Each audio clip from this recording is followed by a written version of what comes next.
Maria. Ayan yung ano pala, yung bagong ano dyan. Oh.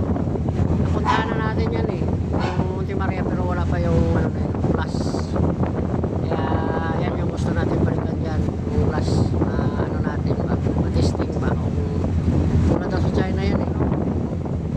Yung Monte Maria dati napuntahan na natin. Pero ito, yung bagong attraction dyan. Yan, yung plus. Yan yung gusto natin ma-experience puntahan. Kasi katulad daw sa China yan eh, yung plus na ano nila doon. Puntahan natin yan pag mayroon tayong time mga Sunday siguro pwede yan. Kahit solo ride lang tayo pwede yan. Visit natin na naman yan bagong ano natin sa 2025. Puntahan natin yan. Kailan ba ako pumunta, kailangan may drone ako dala. Makukuha natin yung